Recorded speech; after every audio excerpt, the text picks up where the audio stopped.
Lasalgaon police ठाण्याच्या नुकत्याच सहाय्यक पोलीस निरीक्षक म्हणून पदभार स्वीकारलेले सागर कोते यांनी रुजू होताच गुन्हेगारी विरोधामध्ये धडाकेबाज कारवाईची सुरुवात केली आहे.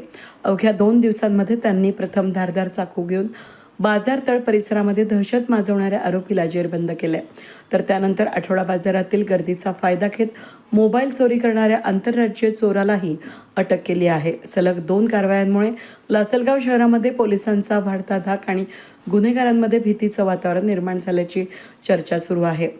13 जुलैला बाजारतळ परिसरामध्ये आरोपी रिजवान उर्फ बॉक्सर भाई अयूब बागबान राहणार पिंजार गल्ली लासलगाव यानं मद्यधुंद अवस्थेत एका नागरिकाला मारहाण करून 10 इंच लांबीचा धारदार चाकू हातात घेऊन परिसरात दहशत निर्माण केली. घटनेची माहिती मिळताच लासलगाव पोलिसांनी तात्काळ घटनास्थळी धाव घेत आरोपीला ताब्यात घेतलं. त्याच्याविरुद्ध भारतीय न्यायसंहिता, भारतीय हत्यार कायद्यान्वये गुन्हा दाखल करण्यात आला.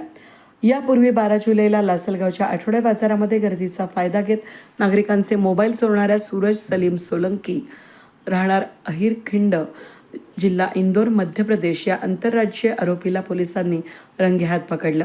त्याच्याकडून चोरीचा सॅमसंग S25 अल्ट्रा मोबाईल जप्त करण्यात आला असून त्याच्याविरुद्ध संबंधित कलमान्वये गुन्हा दाखल करण्यात येऊन न्यायालयीन कोठडी मिळवण्यात आली आहे. या दोन्ही कारवाया नाशिक ग्रामीण पोलीस अधीक्षक डॉक्टर D.A. स्वामी, अप्पर पोलीस अधीक्षक विमल एम, त्याचबरोबर उपविभागीय पोलीस अधिकारी K.K. पाटील यांच्या मार्गदर्शनाखाली सहाय्यक पोलीस निरीक्षक सागर कोते यांच्या नेतृत्वाखाली लासलगाव पोलीस ठाण्याच्या पथकानं केल्यात.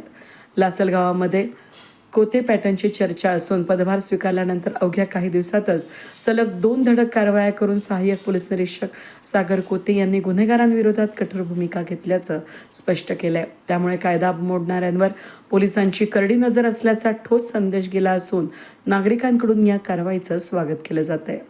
वेद न्यूजसाठी प्रतिनिधी कैलास उपाध्याय, लासलगाव.